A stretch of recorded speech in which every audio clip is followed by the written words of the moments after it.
Asia के सबसे अमीर बिजनेसमैन मुकेश अंबानी के छोटे बेटे अनंत और राधिका मोचन की शादी संपन्न।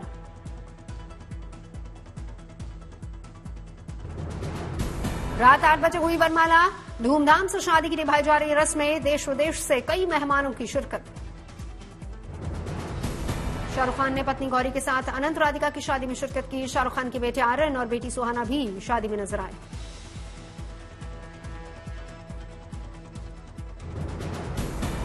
अनंत राधिका की ग्रैंड वेडिंग में शामिल हुए सलमान खान। ज्यूवल सेंटर में लगा सितारों का मेला। रणबीर कपूर और आलिया भट्ट भी अनंत राधिका की शादी में पहुंचे। दोनों ने एक दूसरे को किया कॉम्प्लीमेंट। ग्रैंड वेडिंग में अभिनेत्री प्रियंका चोपड़ा अपने पति निक जोनस के साथ शामिल हुई। एक दूसरे का हाथ पकड़े नजर आए प्रियंका और निक। अनंत अंबानी और राधिका मोचन की शादी में पहुंचे सिद्धार्थ मल्होत्रा और कियारा आडवाणी। दोनों की खूबसूरती ने शादी में लगाए 4 चांद। अनंत राधिका की शादी में पूर्व भारतीय कप्तान महेंद्र सिंह धोनी अपनी पत्नी साक्षी के साथ पहुंचे। धोनी और साक्षी के संग नजर आई बेटी जीवा भी। अनंत राधिका की शादी में क्रिकेटर हार्दिक पांड्या और अनन्या पांडे ने लगाए ठुमके। जश्न के माहौल में सराबोर जियोवर्ल्ड सेंटर।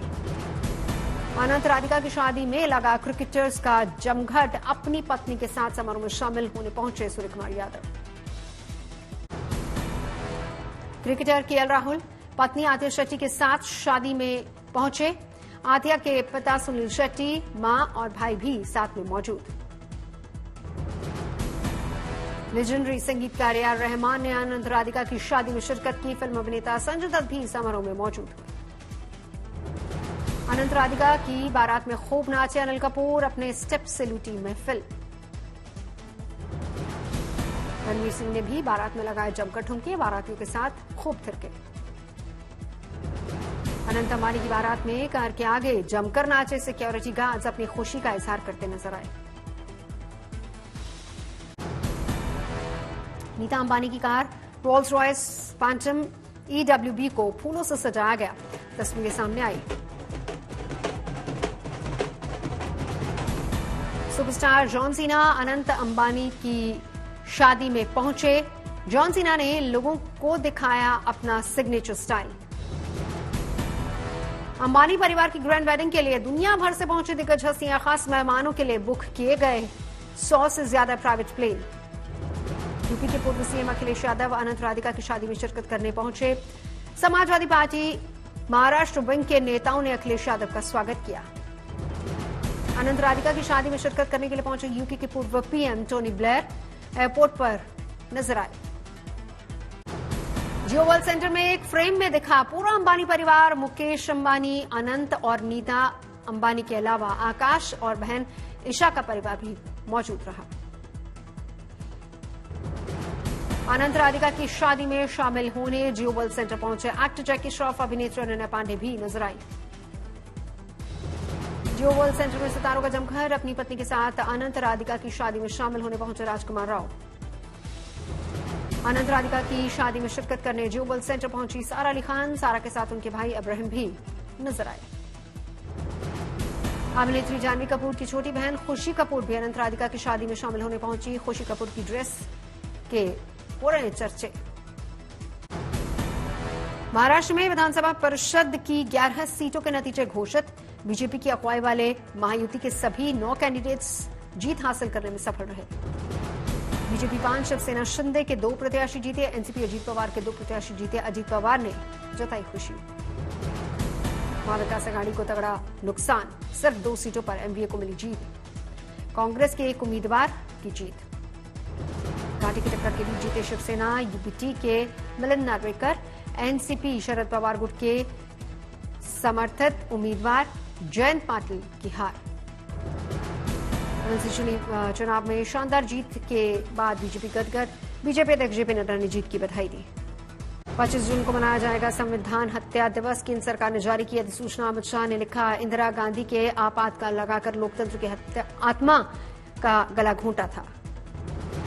25 जून को संविधान हत्या दिवस के रूप में मनाने के निर्णय के बाद आई प्रधानमंत्री मोदी की प्रतिक्रिया। बोले, यह दिन याद दिलाएगा कि कैसे भारत के संविधान को कुचल दिया गया। वित्त मंत्री निर्मला सीतारमण ने दी प्रतिक्रिया, कहा इस दिन आपातकाल के दौरान नागरिकों पर हुए अत्याचारों और उन्हें दी गई पीड़ा का स्मरण किया जाएगा। स्वास्थ्य मंत्री जेपी नड्डा का भी आया बयान, बोले ये दिवस त्याग और बलिदान का स्मरण कराएगा जो कांग्रेस की तानाशाही मानसिकता के विरुद्ध संघर्ष करते रहा। कांग्रेस के नेता जयराम रमेश का संविधान हत्या दिवस पर आया बयान, बोले प्रधानमंत्री द्वारा सुर्खियां बटोरने की कवायद 10 साल से देश में अघोषित इमरजेंसी। दिल्ली के सीएम अरविंद केजरीवाल को ईडी केस में सुप्रीम कोर्ट से अंतरिम जमानत। सुप्रीम कोर्ट ने केजरीवाल की गिरफ्तारी को चुनौती देने वाली अर्जी को बड़ी बेंच के पास भेजा। सुप्रीम कोर्ट की 3 जजों की बेंच केजरीवाल की याचिका की करेगी सुनवाई। सुप्रीम कोर्ट के चीफ जस्टिस 3 जजों की करेंगे नियुक्ति। केजरीवाल को सुप्रीम कोर्ट ने अंतरिम जमानत देते हुए लगाई कुछ शर्तें। अंतरिम रिहाई की अवधि के दौरान सीएम कार्यालय और दिल्ली सचिवालय दौरा नहीं करेंगे केजरीवाल। सुप्रीम कोर्ट से मिली अंतरिम जमानत के बावजूद जेल से बाहर नहीं आ पाएंगे केजरीवाल। सीबीआई की गिरफ्तारी की वजह से जेल में ही रहेंगे। सीबीआई केस में केजरीवाल की कम नहीं हो रही है मुश्किलें। राउज एवेन्यू कोर्ट ने 25 जुलाई तक बढ़ाई केजरीवाल की न्यायिक हिरासत। पेपर लीक मामले में बड़ी खबर, पटना हाईकोर्ट ने सीबीआई को सौंपी बिहार पुलिस के हत्थे चढ़े 13 आरोपियों की कस्टडी। सीबीआई रिमांड में राकेश रंजन उर्फ रॉकी से होने वाली पूछताछ बेहद अहम। किंगपिन रॉकी और दूसरे आरोपियों को आमने सामने बिठाकर होगी पूछताछ। सीबीआई की जांच में बेनकाब हो सकते हैं पटना मॉड्यूल के कैरेक्टर। गुरुवार को हुई थी पेपर लीक के सूत्रधार रॉकी की गिरफ्तारी। पेपर लीक माफिया संजीव मुखिया का बेहद करीबी है रॉकी। जांच में कई सनसनीखेज सच उजागर होने की संभावना। नीट पेपर लीक मामले में सीबीआई के एक्शन की कॉपी आई सामने। रॉकी के घर पर सीबीआई छापामारी और कार्रवाई का जिक्र। केजरीवाल की अंतरिम जमानत पर दिल्ली सरकार में मंत्री आतिशी और सौरभ भारद्वाज की ज्वाइंट प्रेस कॉन्फ्रेंस। आतिशी ने बीजेपी पर साजिश रचने का आरोप लगाया। आतिशी ने सीबीआई को बताया बीजेपी का राजनीतिक हथियार। कहा जिस दिन सुप्रीम कोर्ट से केजरीवाल को मिलने वाली थी जमानत उसके पहले बीजेपी ने केजरीवाल को सीबीआई से गिरफ्तार करवाया। आतिशी ने कहा देश के हर न्यायालय ने बीजेपी के साजिश का पर्दाफाश किया। केजरीवाल की जमानत साफ कर रही है कि केजरीवाल सत्य के साथ खड़े थे, खड़े हैं और खड़े रहेंगे। दिल्ली के बाढ़ मंत्री सौरभ भारद्वाज केंद्र पर साधा निशाना। कहा केंद्र ने पहले ही सोचा होगा कि सीबीआई कस्टडी में रहेंगे केजरीवाल। कुछ समय लगेगा लेकिन बाहर आएंगे केजरीवाल। पंजाब के मंत्री हरपाल सिंह चीमा ने बीजेपी पर किया वार। कहा सुप्रीम कोर्ट का फैसला बीजेपी के लिए बहुत बड़ा झटका। बीजेपी ने आपके खिलाफ साजिश रचकर केजरीवाल को करवाया गिरफ्तार। आरजेडी नेता मनोज कुमार झा ने बीजेपी पर निशाना साधा। कहा जमानत भी होगी और दोष मुक्ति भी, क्योंकि ये मामला ईडी, सीबीआई या आईटी का नहीं है बल्कि बीजेपी के दृष्टिकोण का है। केजरीवाल की अंतरिम जमानत पर दिल्ली बीजेपी चीफ वीरेंद्र सचदेवा ने लालू के अंतरिम बेल का दिया उदाहरण। कहा अंतरिम बेल का मतलब अपराध मुक्त नहीं, चोरी का निर्णय बाकी है। दिल्ली बीजेपी चीफ ने आतिशी और सौरभ भारद्वाज को तैयार रहने के लिए कहा। बोले शराब घोटाले के मास्टरमाइंड केजरीवाल ने इनका भी नाम लिया है। बीजेपी नेता आरपी सिंह ने केजरीवाल पर साधा निशाना। बोले सुप्रीम कोर्ट ने मुकदमा खारिज नहीं किया है, ईडी सीबीआई के पास सबूत है, उसके आधार पर केस चलेगा। बीजेपी सांसद बांसुरी स्वराज ने आप पर कसा तंज। बोली आप जनता और मीडिया को कर रहे गुमराह। सुप्रीम कोर्ट ने भी लगा दी मोहर, दोषी है केजरीवाल। दिल्ली में बीजेपी कार्यकर्ताओं ने आम आदमी पार्टी के खिलाफ किया विरोध प्रदर्शन। जमकर विरोध में नारे लगाए। बेंगलुरु में भी बीजेपी कार्यकर्ताओं ने आम आदमी पार्टी के खिलाफ किया हल्ला बोल। आपकी नीतियों के खिलाफ प्रदर्शन।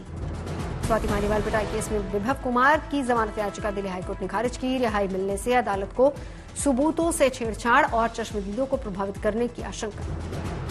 स्मृति ईरानी के बचाव में आए राहुल गांधी। सोशल मीडिया पर लिखा हार जीत जीवन का हिस्सा, अपमानजनक शब्दों का न करे इस्तेमाल। स्मृति ईरानी पर राहुल गांधी के ट्वीट पर सियासी उबाल। बीजेपी ने बताया कपटपूर्ण। राहुल ने लिखा था हार जीत जीवन का हिस्सा, अपमानजनक शब्दों का न करे इस्तेमाल। हाथरस भगदड़ में 121 मौत को लेकर सुप्रीम कोर्ट ने सुनवाई से इनकार किया। जनहित याचिका पर मामले को बताया गंभीर, हाईकोर्ट जाने के लिए कहा। चीफ जस्टिस ने हाथरस पर याचिका खारिज करने के साथ ही हादसे को लेकर टिप्पणी भी की। कहा घटना परेशान करने वाली, लेकिन ऐसे मामलों को देखने के लिए हाईकोर्ट भी पर्याप्त है। सूरजपाल के वकील के सिंह का आया बयान। घटना से आहत है सूरजपाल। जिन परिवारों ने अपने परिजनों को खोया उनकी जीवन भर सेवा करेगी सूरजपाल। लखनऊ में सीएम योगी आदित्यनाथ ने लगाया जनता दरबार, सुनी लोगों की समस्याएं जल्द निस्तारण के लिए अधिकारियों को निर्देश दिए। लखनऊ में सीएम योगी आदित्यनाथ ने आम महोत्सव का शुभारंभ किया। 100 स्टॉल्स में 800 से ज्यादा किस्म के आम की प्रदर्शनी, किसानों का सीएम ने सम्मान किया। बेरोजगारी पर विपक्ष ने सरकार को घेरा। भरूच के वायरल वीडियो पर बोले राहुल, अनएम्प्लॉयमेंट बनी महामारी। अखिलेश यादव का आरोप, बीजेपी ने युवाओं को बेरोजगारी के समंदर में डाला। भरूच के वायरल वीडियो पर गुजरात सरकार के प्रवक्ता और मंत्री ऋषिकेश पटेल का आया बयान। बोले, कांग्रेस गुजरात को नीचा दिखाने की कर रही है कोशिश। कांग्रेस नेता मीरा कुमार ने जेडीयू बीजेपी के गठबंधन पर की टिप्पणी, बिहार के लिए स्पेशल स्टेटस की उठाई मांग।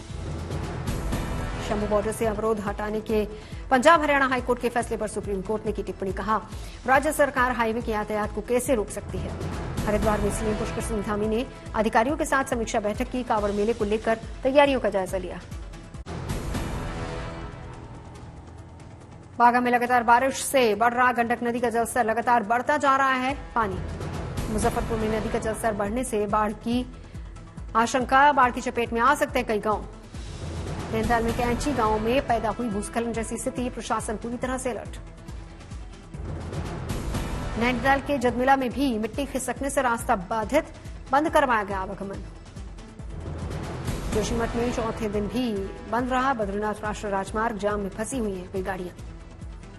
अमिताभ बच्चन की पड़ोसी बनी कृति सेनन, अलीबाग में खरीदी प्रॉपर्टी। 3 महीने पहले बिग बी ने यहीं खरीदा था करोड़ों का प्लॉट। एक्टर कमल हसन की फिल्म इंडियन 2 हुई रिलीज, फैंस में दिखा गजब का उत्साह। टीवी एक्ट्रेस दिव्यांका त्रिपाठी के साथ यूरोप में लूटपाट, पासपोर्ट, पैसे समेत 10 लाख के सामान की चोरी, भारत लौटने के लिए लगाई मदद की गुहार। पहली बार हॉरर कॉमेडी फिल्म काकुड़ा में नजर आएंगी सोनाक्षी, बापिक मूवी में काम करने की इच्छा जताई। कैंसर ने ली पॉपुलर कन्नड़ टीवी प्रेजेंटर और एक्ट्रेस की जान, अपर्णा वास्तारे का हुआ निधन। एसोसिएशन ऑफ इंडिया के मुताबिक दिल्ली में 32% लोगों ने कोविड के बाद बाहर ज्यादा खाना शुरू किया। दिल्ली के लोगों को समोसे, कचौड़ी, छोले भटूरे और कबाब ज्यादा पसंद। एसबीआई की रोजगार रिपोर्ट में 10 साल में 12.5 करोड़ लोगों को नौकरियां मिलने का दावा। मैन्युफैक्चरिंग और सर्विस की वजह से हर साल औसतन 2 करोड़ से ज्यादा रोजगार पैदा होने का अनुमान। चीन को पीछे छोड़कर जल्दी ही एशिया की रियल एस्टेट राजधानी बन सकता है भारत। 2024-25 में घरों की बिक्री में 10 से 12% की बढ़ोतरी होने का जताया अनुमान। पीएम मोदी ने केंद्रीय कैबिनेट 2024 से पहले अर्थशास्त्रियों के साथ बैठक की। मीटिंग में वित्त मंत्री निर्मला सीतारमण के साथ नीति आयोग के उपाध्यक्ष सुमन बेरी, सीए वी अनंत नागेश्वरम, अर्थशास्त्री सुजीत भल्ला, अशोक गुलाटी और केवी कामत शामिल रहे। 2047 तक भारत में हवाई अड्डों की संख्या दोगुनी से ज्यादा करके 300 तक पहुंचाने की योजना। यात्री यातायात में अनुमानित 8 गुना बढ़ोतरी के बाद एयरपोर्ट संभालने के लिए एआई ने तैयार किया ड्राफ्ट। फ्लाइट के सफर के दौरान यात्रियों के लगेज को सुरक्षित रखने के लिए एयर इंडिया ने real time baggage tracking service शुरू की। एप्पल ने आईफोन पर पेगासस जैसे स्पाईवेयर अटैक के खतरे की आशंका जताते हुए भारत समेत 98 देशों के अपने यूजर्स को वार्निंग भरा ईमेल भेजा। टॉप 100 रियल एस्टेट डेवलपर्स की वैल्यूएशन में महज 1 साल में 70% की छलांग दर्ज की गई। भारत की टॉप 100 रियलिटी कंपनियों की मौजूदा वैल्यूएशन 1 साल में 6.2 लाख करोड़ रुपए बढ़कर 14.2 लाख करोड़ रुपए पहुंची। नेटवर्थ में $30 करोड़ की गिरावट के बावजूद अमीरों की लिस्ट में एक पायदान चढ़कर 11वें स्थान पर पहुंचे मुकेश अंबानी।